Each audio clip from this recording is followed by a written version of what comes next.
2025 na nga, ngunit ang mga fans nina Alden at Maine o ang Aldab na isinilang mula sa kalye serye ng Itbulaga taong 2015, tila ba kahapon lamang ay 10 taon nang nakakaraan, ay nandoon pa rin sa puso ng marami ang pagmamahal sa naturang love team na naging kultura na ng showbiz sa Philippine movie industry.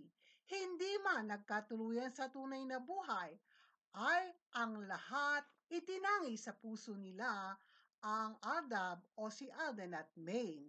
Narito ang video mula sa inyong lingkod, ang channel na ito ng part 1 and 2 ng kasalang pinakabongga taong 2016, halos isang dekada na ang nakakaraan.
At yan na nga ang yayadab na minahal ng lahat, at ang wedding ng Aldab noon ay talaga namang bongga at inabangan ng lahat.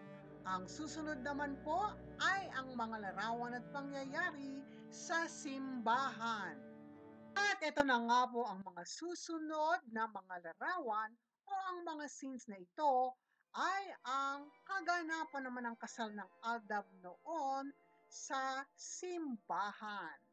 Pa hanggang ngayon ay may mga tagahangang nananalig o naniniwala na may naunang tunay na kasalan or prior to the wedding ceremony na eksena noon sa KS sa programa ng noontime show na Itbulaga. Enjoy this part.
Isang pagliliwanag lamang po lalo na sa mga bashers na ang mga humahanga na tunay kina Alden at Maine together as a love team noon bilang Aldab ay hindi mga delusional lahat na sinasabi na kahit nagpakasal na itong si Maine kay Arjo ay nais pa rin ang silang dalawa ang magkatuluyan.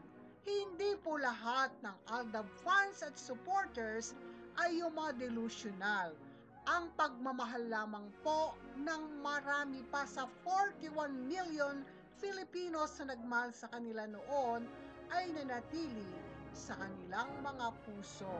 Don't call them delusional o iba't iba pa pong mga katawagan.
Naging kasaya noon ang Aldab wedding at napakarami ang nagmahal at sumuporta sa kanila.